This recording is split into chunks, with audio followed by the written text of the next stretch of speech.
धुळे शहरातील मुख्य बाजारपेठ असलेल्या जुनी आग्रा रोड परिसरात मंगळवार दिनांक 6 मे रात्री 10:30 वाजण्याच्या सुमारास अचानक लागलेल्या भीषण आगीत 3 ते 4 दुकाने जळून खाक झाली आहे। या घटनेमुळे परिसरात एकच खळबळ उडाली आहे। प्राप्त माहितीनुसार आग मुख्यतः बॅग विक्री करणाऱ्या दुकानात शॉर्ट सर्किटमुळे लागली असून काही क्षणातच आगीने रौद्ररूप धारण करून शेजारच्या आणखी 3-4 दुकानांनाही आपल्या विळख्यात घेतले आहे।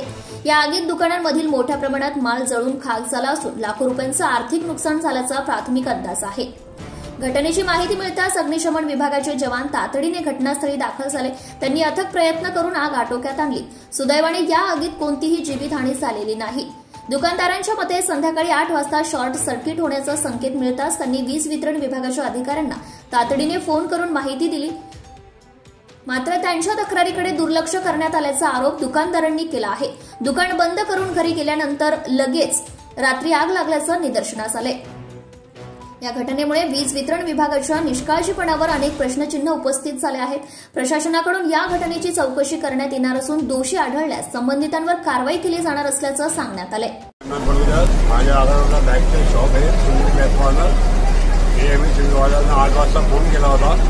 शॉर्ट सर्किट लाईट कमी जास्त होत होती, त्यांना येतो त्यांनी आले नाही। 9 9:30 वाट बघितली तरी ते आले नाही। दुकान बंद करून चालू गेलो आणि दुकान जळलं। लाखो रुपयाचं नुकसान झालं। माझ्या 10-20 लाख रुपयाचा माल जळून गेला आहे।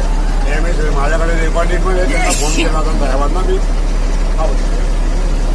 आज किस्सा याच्या मागच्या वर्षी आमचे जेही नुकसान झाले ते भरपाई ज्या पद्धतीने एमएससी बोर्डाच्या अधिकाऱ्यांची आणि कर्मचाऱ्यांची जी वागणूक आहे त्यांना धारेवर धरल्याशिवाय राहणार नाही। त्यांच्यावर कारवाई होईल यासाठी आम्ही पूर्ण प्रयत्न करू।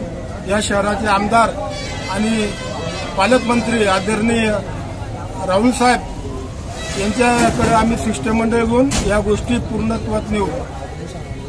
तो प्रकार आहे अतिशय दुर्दैवी असून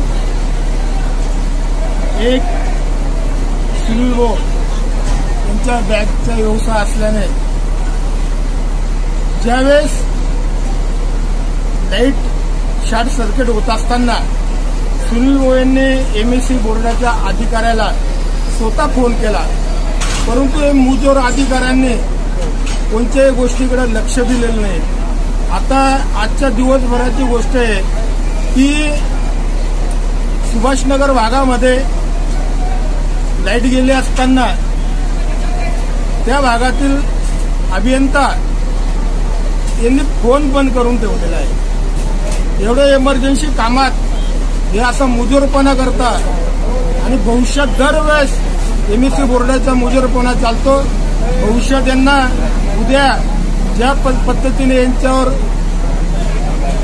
प्रकार घडलेला आहे आणि यांना स्वतः फोन लावून सुद्धा ते अधिकारी आले नाही, त्यांच्या जाब विचारण्यासाठी आम्ही उद्या स्वतः जाणार आहोत आणि एमएससी बोर्डाकडे लोकांचा दृष्टिकोन पाहण्याचा अतिशय वाईट आहे।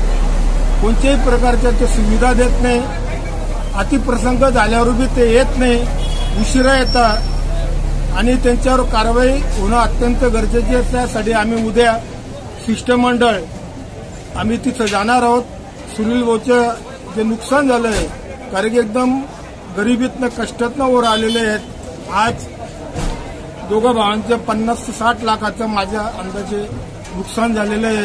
ही नुकसान त्यांच्यासाठी अतिशय मोठी आहे आणि परमेश्वर ते कष्ट करू आहेत, ते कष्टात तर कमवून घेतील, परंतु हे जे नुकसान झालेलं आहे ते अतिशय मोठ्या प्रमाणात आहे।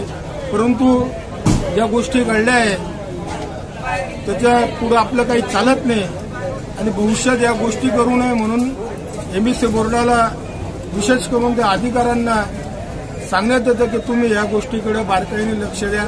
खालचे अधिकारी अतिशय मुजोर झालेले आहे, कुठेही लक्ष येत नाही, फोन बंद करून ठेवता, बस भरपाई करून द्यावं। Subscribe now and press the bell icon.